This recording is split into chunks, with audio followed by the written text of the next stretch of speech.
Votre carte vitale est en danger. Voici le podcast La carte dévitalisée. Un mouvement citoyen et apolitique dont la devise est « Ensemble, rénovons notre système de santé ». Un rendez-vous de et avec Jean-François Damour.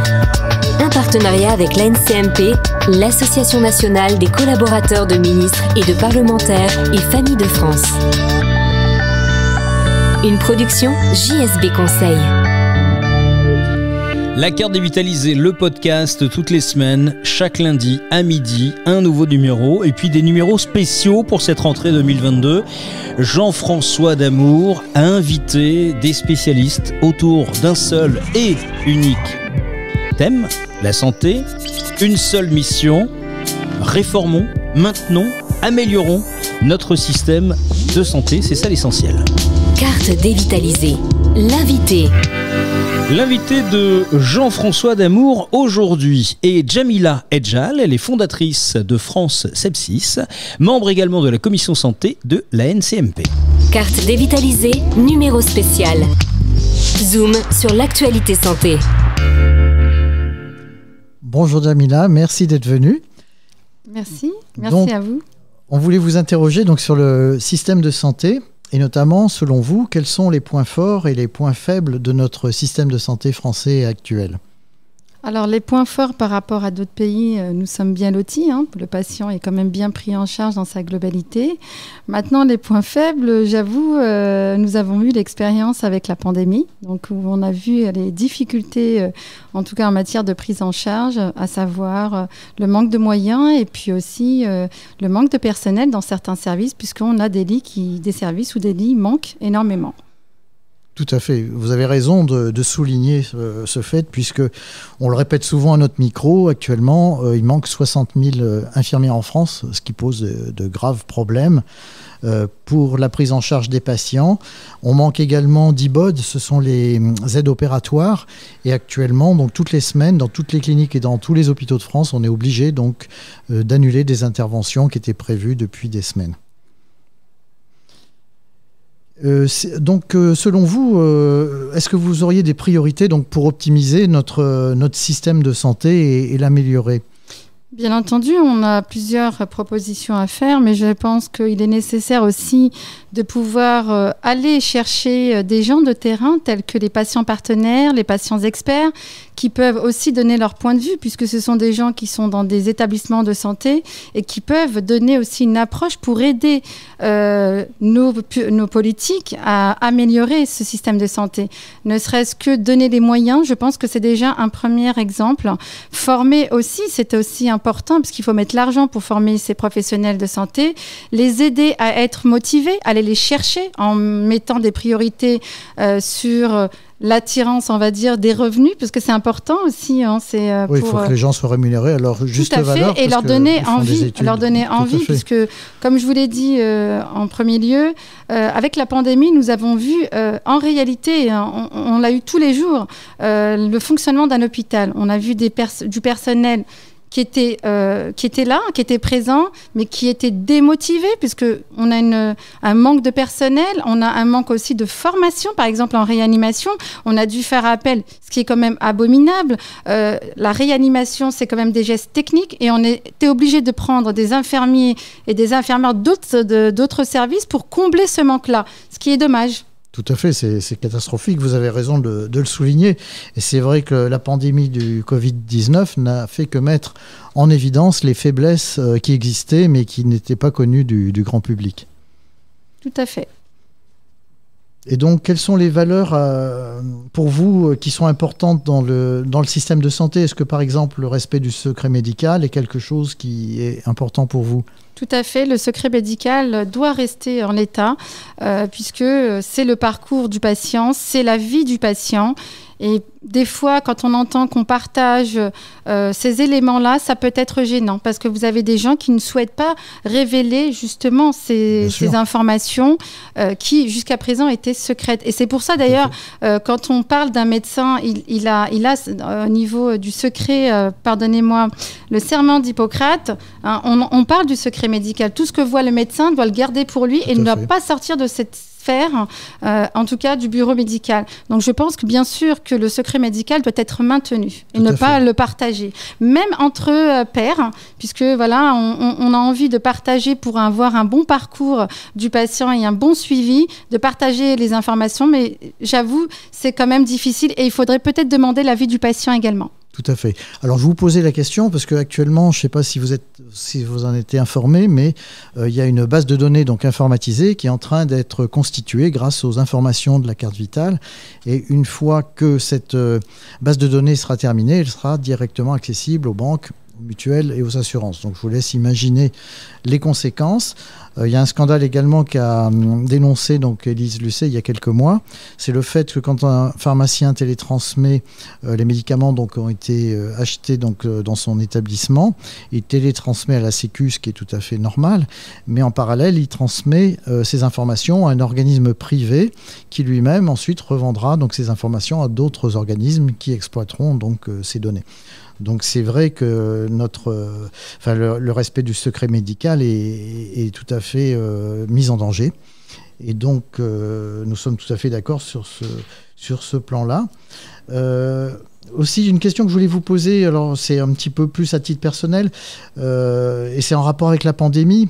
Comme vous avez pu le constater, les informations, malheureusement, ne sont pas toujours les mêmes. Elles sont parfois discordantes.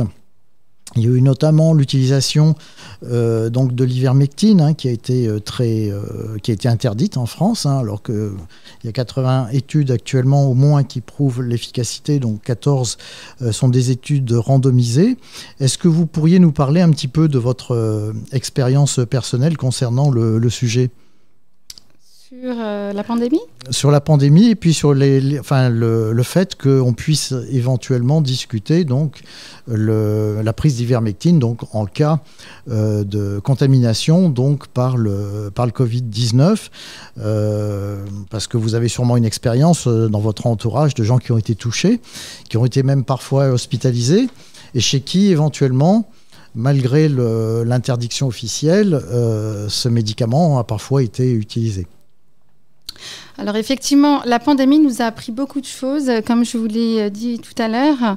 On a eu aussi beaucoup d'informations, de désinformations des professionnels de santé. On les a vus défiler sur les plateaux de télé. On a vu plusieurs moyens thérapeutiques pour soigner la Covid-19. On était complètement perdus en tant que patients. Mais il s'avère que des traitements existaient en fait. Moi-même, alors je parle de mon expérience et ça n'engage que moi. Moi, je me suis penchée sur la question en tant que déjà civile et puis en même temps, puisque voilà, il y a quelque chose qui nous tombe dessus, donc il faut aussi se renseigner. Mais il ne faut pas oublier que la Covid-19, c'est quand même une infection pulmonaire.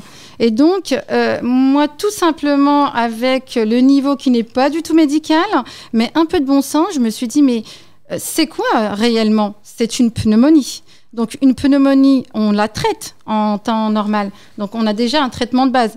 Et ça m'a beaucoup questionnée puisque on cherchait à avoir plusieurs médicaments. On était sur des vaccins, ce que je peux entendre puisqu'il faut engager la recherche. Mais la base, elle était là. Ça commence par une pneumonie. Pour ceux qui se sont trouvés en réanimation, malheureusement... Ça s'est mal terminé parce que ça a été un dysfonctionnement d'organes, ce que je traite en plus avec mon association France Sepsis. Donc, c'est un sepsis. Donc, tout ça, on avait des traitements. Et j'avoue, je sais que, bien entendu, l'ivermectine a été utilisée dans plusieurs pays. En France, ça a été interdit, mais certains professionnels de santé, et je m'abstiendrai de le dire parce que ça regarde que les médecins qui prennent en charge ces patients la Covid, l'ont utilisé. Et ça questionne.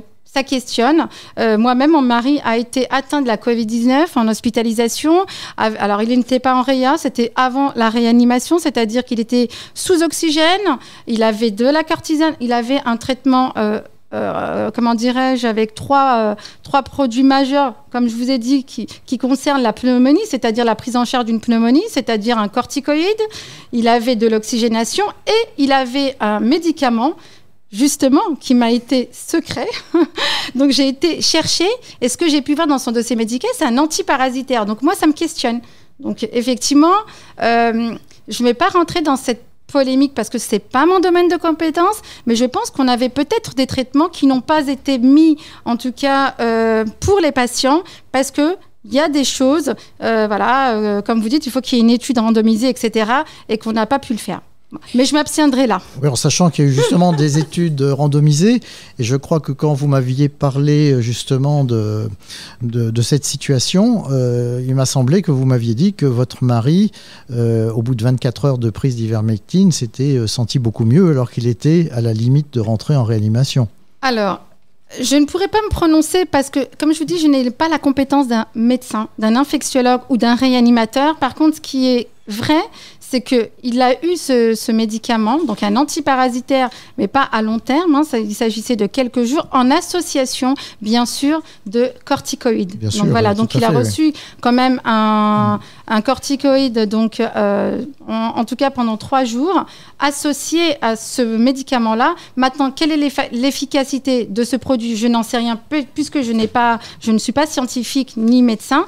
Par contre, l'association, effectivement, a été bénéfique pour lui. Tout à fait. Oui, puisqu'il est vivant, donc c'est le but. Tout à fait. Mais il m'avait semblé comprendre que l'amélioration significative était arrivée à partir de la prise d'ivermectine, alors qu'il avait déjà d'autres médicaments qu'il prenait déjà depuis quelques jours. Alors, je ne peux pas me prononcer comme je vous l'ai dit parce que c'est une association. En fait, on a mis ce produit-là avec un corticoïde. Donc, je ne sais pas. Donc, ils ont débuté le traitement en même temps, les différentes molécules. Exactement. En même temps. Il était en fait sous antibiotiques auparavant puisqu'on a cru que c'était juste une angine, mais c'est descendu dans les poumons.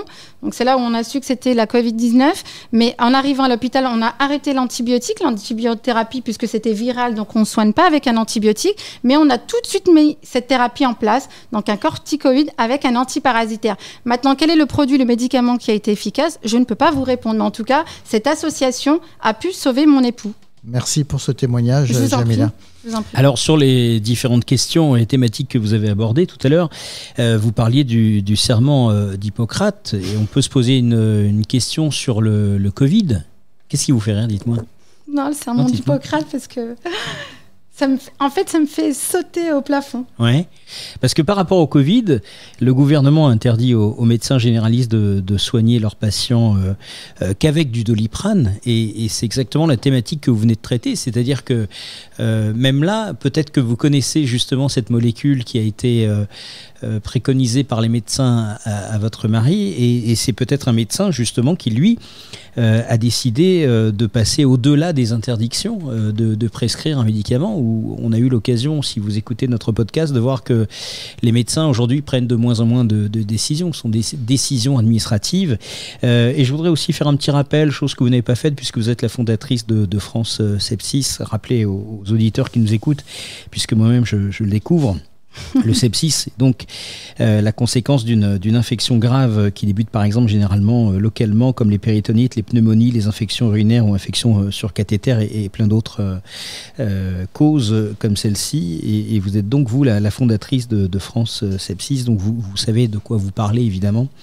Et dans ce cadre-là, puisqu'on parle du serment d'Hippocrate, et c'est pas du tout à Jean-François que je m'adresse, mais à vous, quand vous savez qu'on interdit à des médecins de prescrire un traitement qui effectivement fonctionne, quel a été le travail au sein de votre fondation pour vous battre contre ça? Parce que c'est assez scandaleux.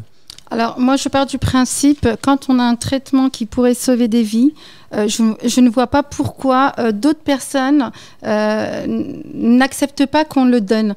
Tout simplement, un médecin doit sauver, c'est son travail, c'est sauver des vies. Un médecin est là pour soigner. Et quand bien même, il doit mettre tous les moyens en œuvre pour soigner son patient et sauver son patient. Je pars de ce principe-là.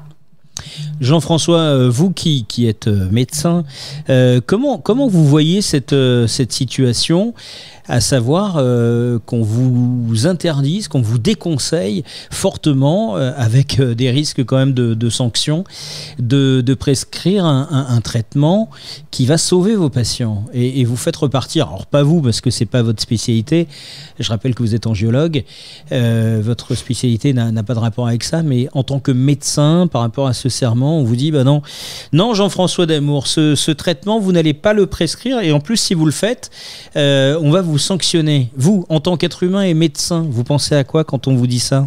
D'une part, je pense que c'est extrêmement grave.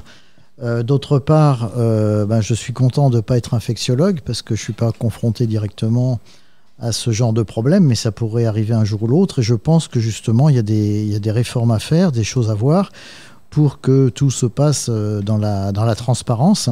Et parce qu'il ne faut pas oublier que nous, les médecins, on est là pour défendre l'intérêt et la santé du patient. Donc, on n'a pas à rentrer dans des considérations politiques ou financières. Ce qu'on veut, donc, c'est un traitement efficace avec peu d'effets secondaires. Et si on constate que on dispose d'un médicament donc qui a ces critères, il faut l'utiliser. Ou il faut que ceux qui interdisent donc la prescription de ce type de médicament donnent des raisons qui soient valables et qui soient solides. Ouais, ce qui est bien avec un médecin, Jean-François, avec tout le respect que je vous dois, c'est qu'on sent que vous mettez quand même les pieds sur des œufs. Hein. Vous marchez sur des œufs quand vous répondez à cette question. C'est un problème qui est délicat. Hein, donc, au moment où je vous parle, à l'enregistrement de ce podcast, il y a quelque temps de cela, très peu de temps, le professeur Perron a été entendu au sein du Conseil de l'Ordre des médecins pour avoir donné son avis de professeur, en particulier sur les traitements, en particulier sur la gestion de la pandémie du gouvernement. Donc quand vous marchez sur des œufs comme ça, c'est que vous vous dites bon, on a un podcast, ok, mais moi en tant que praticien, il faut vraiment que je fasse attention à ce que je dis. Donc vous ne dites pas obligatoirement tout ce que vous pensez. Il faut faire attention à ce qu'on dit parce que le problème, c'est qu'il y a beaucoup de choses fausses qui ont été dites d'un côté ou de l'autre. Moi, mon objectif, c'est de trouver la vérité. Et le problème, c'est qu'actuellement, les gens qui discutent de ce genre de problème, ils ont un avis qu'ils prennent comme ça, sans raison particulière, et puis ensuite, ils s'intéressent à tous les arguments qui vont dans leur sens, et les arguments qui vont en sens contraire, ils les ignorent. Donc ce qu'il faut, c'est faire une synthèse de toutes les informations qu'on a, en sachant que malheureusement ça devient de plus en plus difficile puisqu'il y a beaucoup d'études scientifiques qui paraissent avec des chiffres qui parfois peuvent être faussés. Il y a une étude qui aurait montré que 30%, enfin même un tiers des articles scientifiques médicaux donc étaient faussés, donc c'est extrêmement difficile de trouver la vérité. Il y a même eu un scandale avec le Lancet qui a publié un article qui était parfaitement faux sur l'hydroxychloroquine. Et d'ailleurs, ça a été reconnu après. Alors, je ne dis pas que l'hydroxychloroquine marche ou ne marche pas. C'est très compliqué à dire puisque il y a des partisans des deux solutions. Et donc, on a dit tellement de choses, on a mélangé tellement de choses qu'il est très difficile de se faire une idée. En plus, bon, je suis pas infectiologue. Non, mais j'aurais aimé que vous soyez infectiologue et comme ça, j'aurais pu vous rentrer un peu plus dedans en disant, attendez Jean-François, est-ce qu'il vous est arrivé parfois de vous sentir un peu frustré parce que vous n'avez pas eu l'occasion de dire ce que vous pensiez à cause des risques que vous encouriez, vous voyez ? Là, vous êtes angiologue, vous êtes tranquille. Voilà, exactement. Donc, vous pouvez vous cacher derrière votre écho-doppler. Merci beaucoup, Jean-François. Merci à votre Sébastien. invité, Merci Jamila. À très bientôt. Edjal, d'avoir été l'invité de Jean-François Damour dans le cadre de notre podcast La Carte Dévitalisée. Carte Dévitalisée, le podcast. Alors évidemment, je vous invite, vous le savez, à partager ce podcast, les amis, à tout le monde. La coiffeuse de votre neveu qui est en même temps la nièce de la gardienne du chien, enfin en tout cas de la maîtresse du chien que vous gardez au mois de juillet. Enfin, vous partagez à tout le monde ce podcast, ça s'appelle La Carte Dévitalisée. Et c'est un rendez-vous de et avec Jean-François Damour, le médecin. C'est celui que vous avez entendu il y a quelques instants. Je vous souhaite une belle journée. Rendez-vous tous les lundis à partir de midi. Un nouveau numéro, tout frais, tout nouveau. Un peu comme le Beaujolais, mais en plus pratique et en moins enivrant, comme dirait l'autre. Allez, à bientôt. Vous venez d'écouter le podcast de La Carte Dévitalisée, en partenariat avec l'NCMP, l'Association nationale des collaborateurs de ministres et de parlementaires, ainsi que Famille de France. Retrouvez-nous sur cartedévitalisée.fr, mais aussi sur tous les réseaux sociaux en tapant tout simplement Carte Dévitalisée. Et n'oubliez pas notre devise, ensemble, rénovons notre système de santé.